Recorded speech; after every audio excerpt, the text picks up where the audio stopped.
Good morning, afternoon, or evening, wherever this episode finds you. I hope you're having the best day that you've ever had. Hope you're enjoying summertime. Man, can you believe it's September? The summer is almost gone. Kids are back in school. We're in the burrs, the September, October, November, December. So we're approaching the end of the year. But there is a ton of things to do in Paulding County. So you know what? We're not going to delay. We're going to dive right into it. On September the 7th and 8th, Paulding Meadows will be back in town. Folks, if you have never been to Paulding Meadows, it is the Arts and Crafts Festival of the Southeast. People come from all over.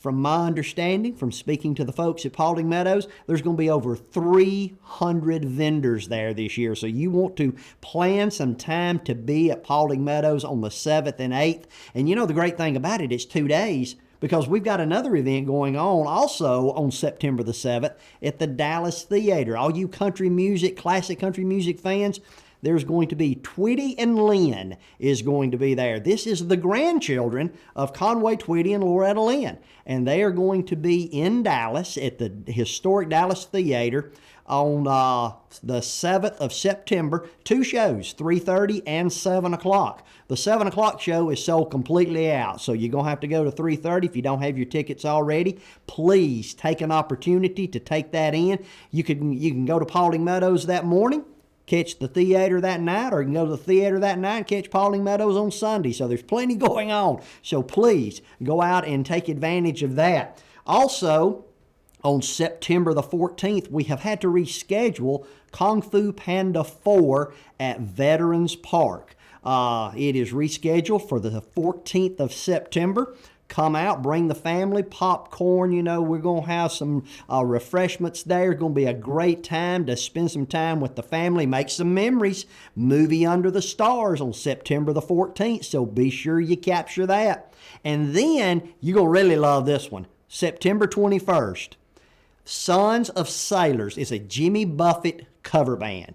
Folks, you're going to love that. All you're going to be missing is the sand between your toes. But come out to Veterans Park, 8 o'clock on September the 21st. And you know what? Come Monday, you'll be able to take a trip around the sun on the way to Cheeseburger in Paradise while you're finding Margaritaville. Now, all you Jimmy Buffett fans are going to appreciate that. Those that are not Jimmy Buffett fans, look that up. You'll appreciate it. Hey, we're going to get serious just for a moment. We got to spend some time with the director of the Emergency Management Agency here in Paulding County. No doubt, there's a lot of folks that probably didn't even know this position or this department existed. But folks, this is crucial. This is a department.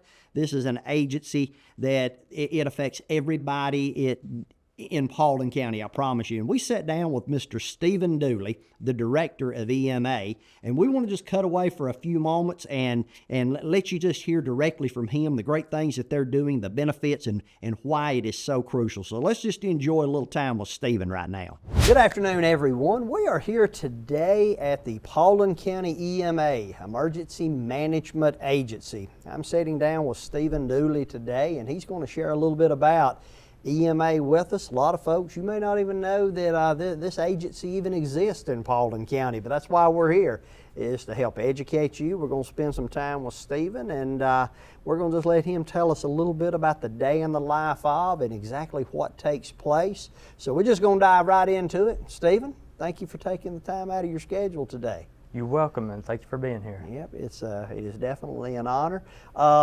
EMA. I guess let's just start and keep it very simple, elementary. What is EMA?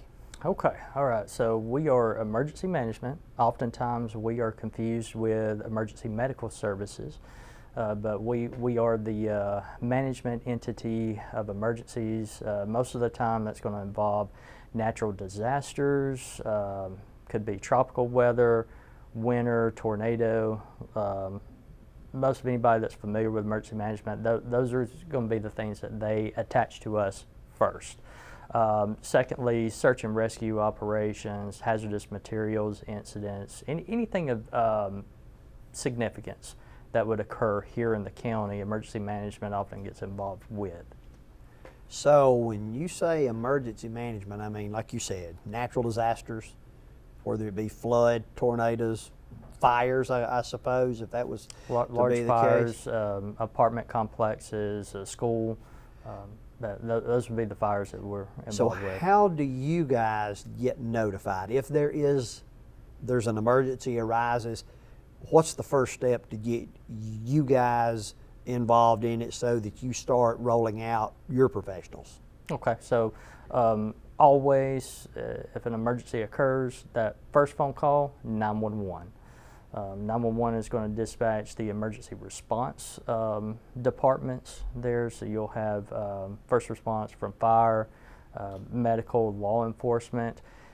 At the same time, if this is one of those critical incidents, it's going to be of significance. 911, they have protocols. Also, those departments, let's say if it's something that 911 does not see at that time because the incident is still unfolding, when units get on scene, they start seeing, okay, we have this chemical or we have this hazard that has occurred and we need additional resources, then they will be able to contact our agency. We would have already been notified of the initial dispatch, but then two, getting that extra alert that now emergency management resources is also needed.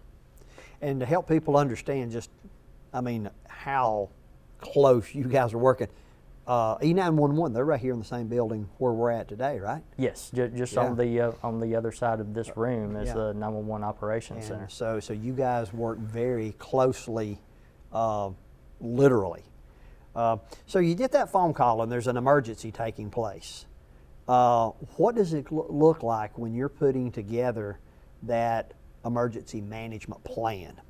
Because it's got to be different. For a flood versus a tornado versus,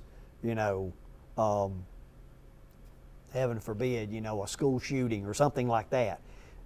You got different team members that do different things, I suppose. Explain that to us so we've got an understanding of it. Yes, so our emergency program here, Paulding County, we are all hazards and whole community. Now, just with your question, we have a lot of connections, a lot of relationships with other departments here in the county, also on the state and the federal level that we work with. And with all of our planning being all hazards, really every scene is handled the same as far as its management aspect, the incident command system that we all utilize. So there's a lot of standardization that's in place to where there is some differences as far as going to a winter event versus a missing person search. I'm going to be working with different groups. However, we do planning, we do training together, and when we have to make that phone call for activating one of our own units within emergency management or Paulding Public Safety, or if we have to reach out to mutual aid, we are able to come together and operate seamlessly. Okay. So a day like today, things seem to be pretty quiet. Yes. So what's this day look like? Because I know it can change instantly. Yes. So it's always very fortunate to have a nice blue sky day. Those are the days that we're actually doing the majority of our work. Because what we're wanting to do is we're wanting to be prepared. We are anticipating hazards, emergencies, but before they happen, we're working as far as through emergency plans. We're doing training with our partners. We're working through equipment readiness as far as making sure that this equipment is available and it's ready for use if we have to activate it. Now, who are some of these partners? You said working with your partners. Who are some of those partners? Yes, so we have very close partnerships, just like what you mentioned with 911, our law enforcement agencies here in the county, as far as the sheriff's office, the city police departments, marshals.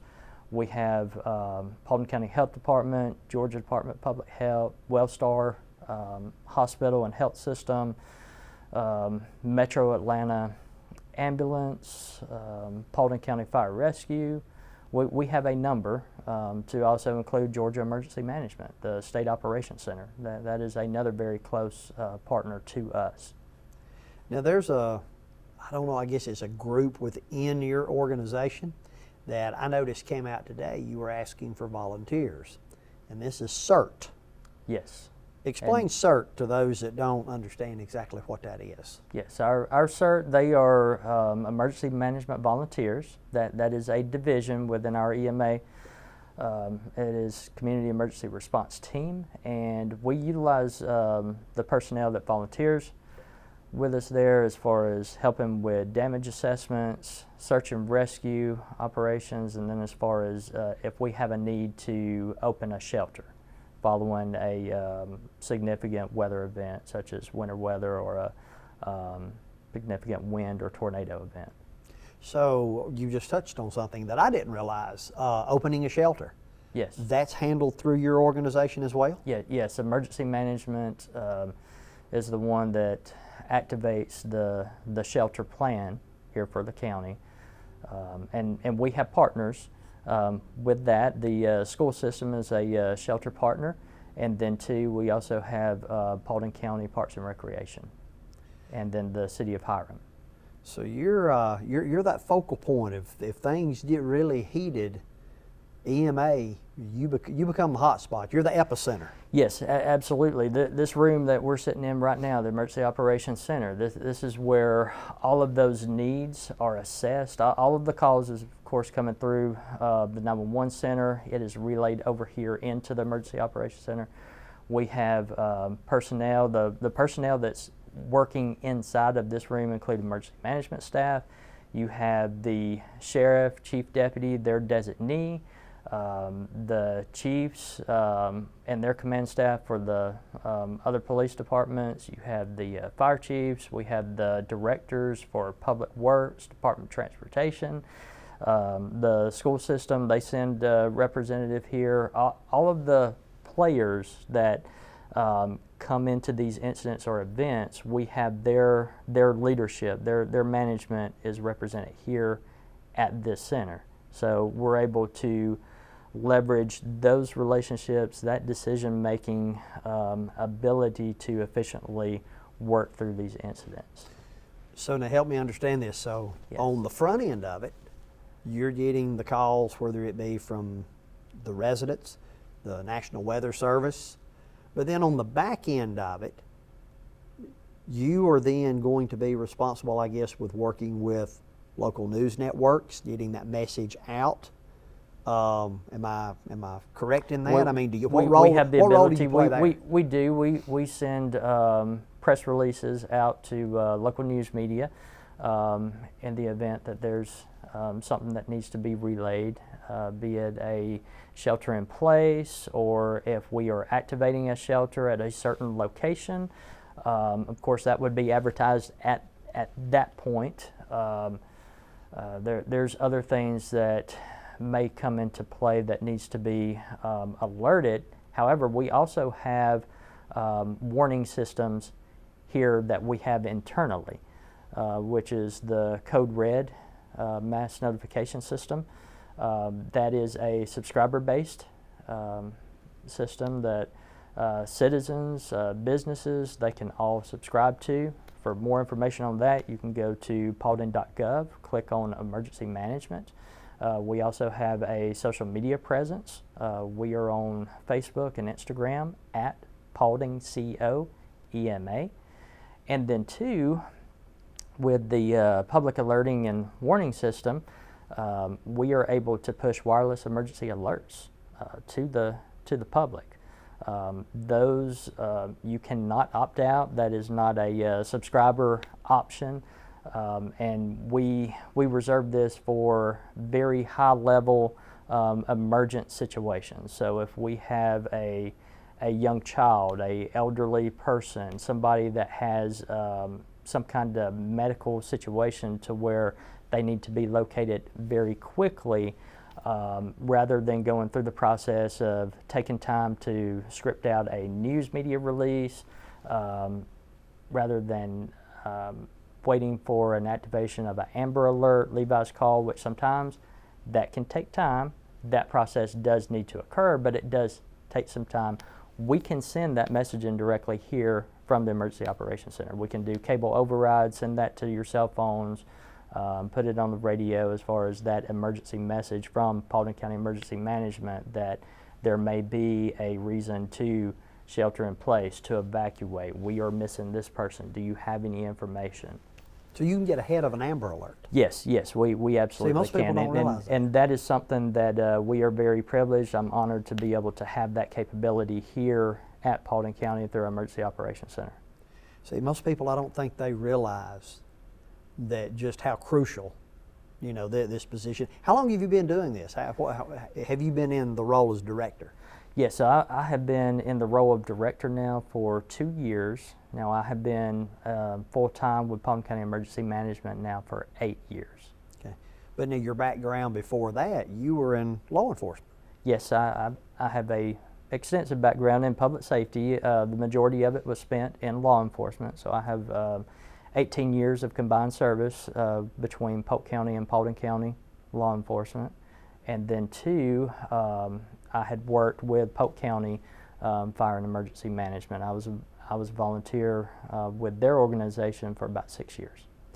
Now, you talked about how crucial the job is, the role that you play, and just how significant it is in Paulding County. Well, we're one of the fastest growing counties probably in the nation. I know we are in the state.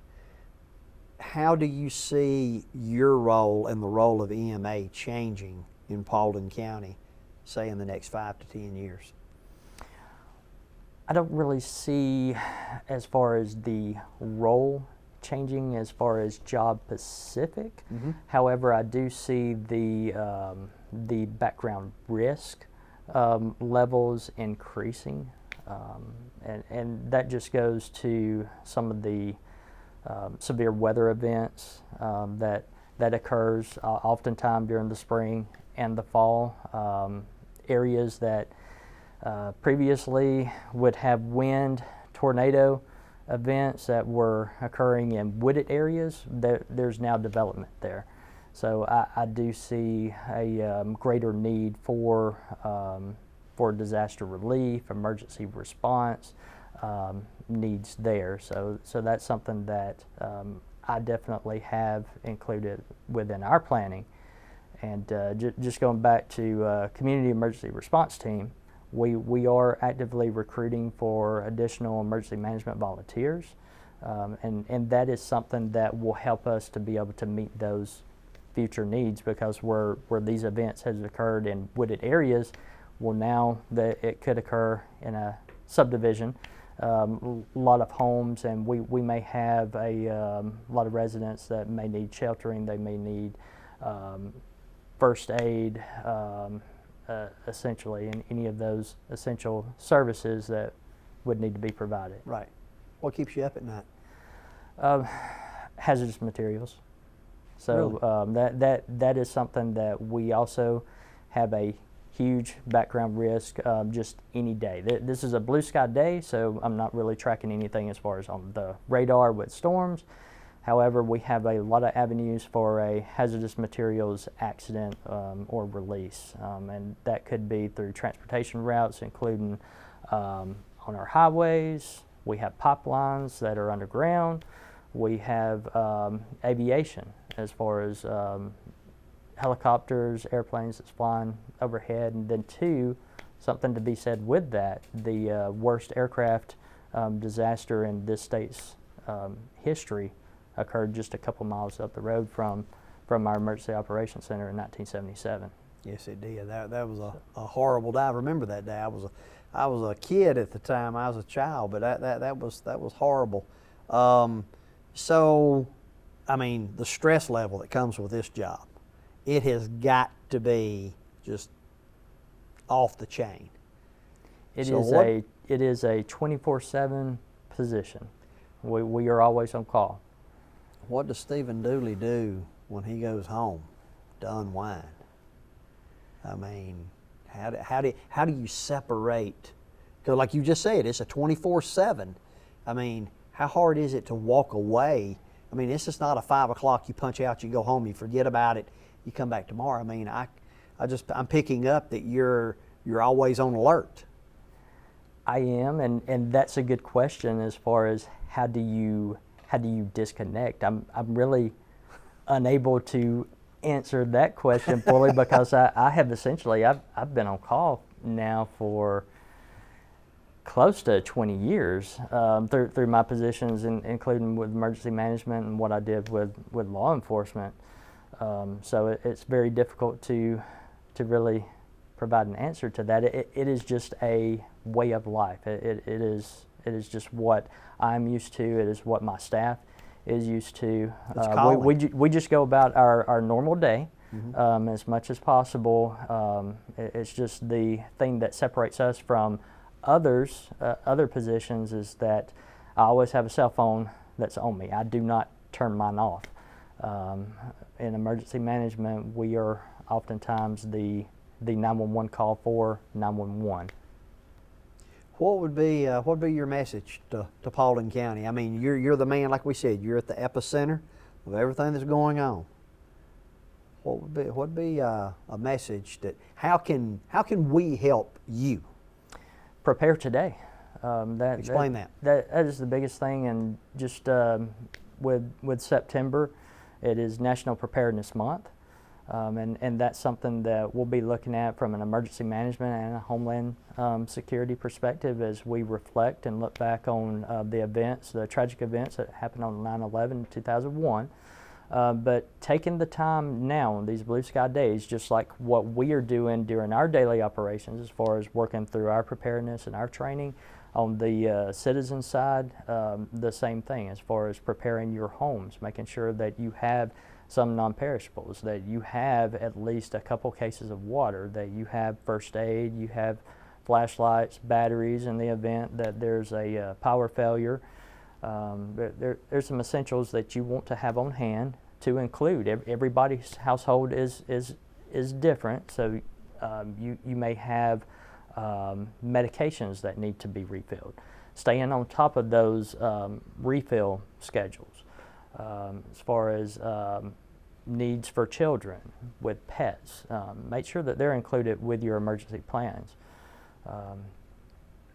I think that's the most helpful thing that the citizens can do is to maintain some readiness in the event when severe weather, inclement weather happens, or also just going back to a more of a nightmare situation for me, which is the hazardous materials, because that is something that we cannot predict.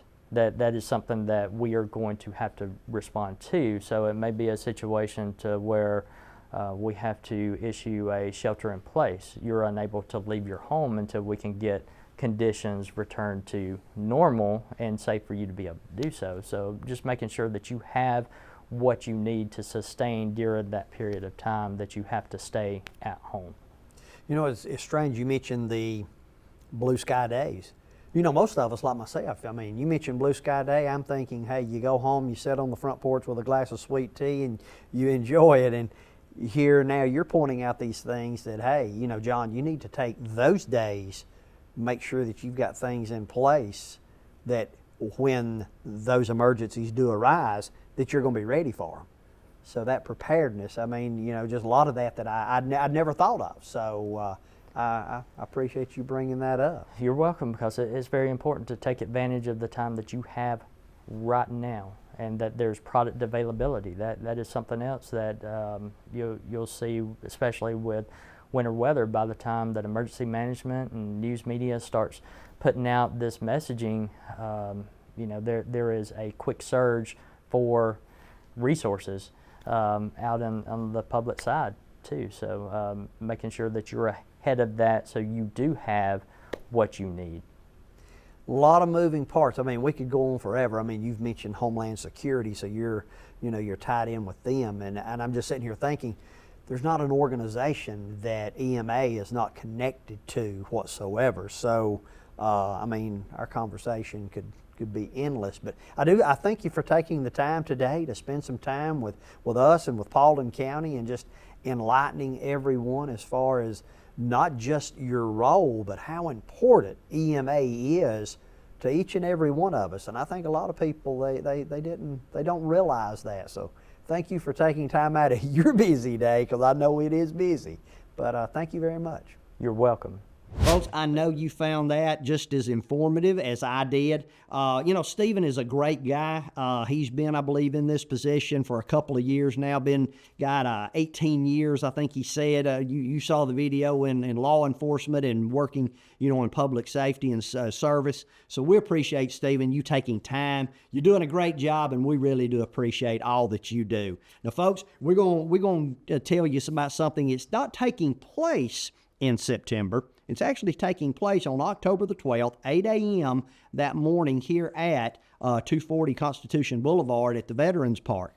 And it is Rides for Wishes. The reason I mention it in September is the registration cuts off on September the 20th for sponsorships and riders. Folks, get the message out. This is a great cause. It benefits Make-A-Wish Foundation.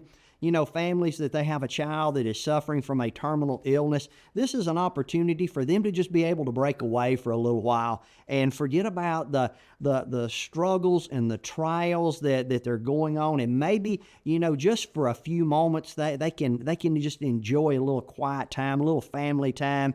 And so mark your calendar for that. September the 20th is the cutoff date for the registration and signing up to be a sponsor.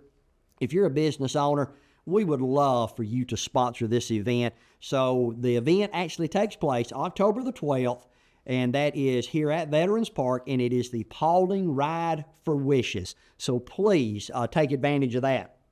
Also, folks, we got a new trail. There's a new trail in Paulding County. If I'm not mistaken, it is the Orphan Brigade Trail. A lot of history there in just that name alone, Civil War history, so check that out. But it starts there behind the post office on Merchants Drive. And it is a 2-mile trail, goes back through the woods, got some beautiful scenery, got some beautiful bridges through there, and it comes out at Sarabao Park.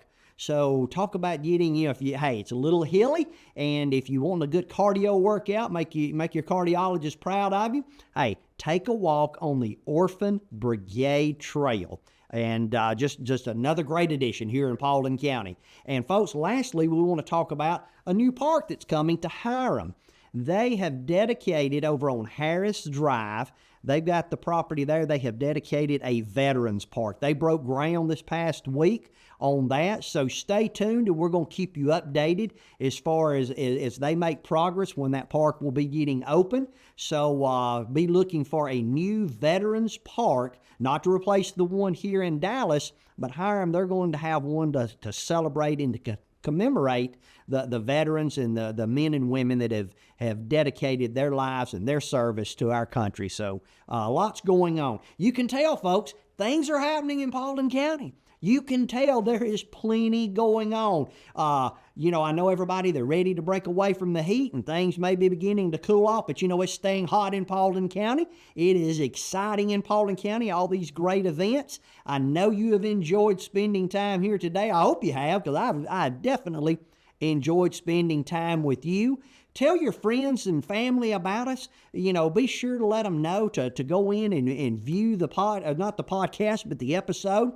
And let everybody know that we're here, and come back and see us next month, and we'll meet you at the pulse of the action.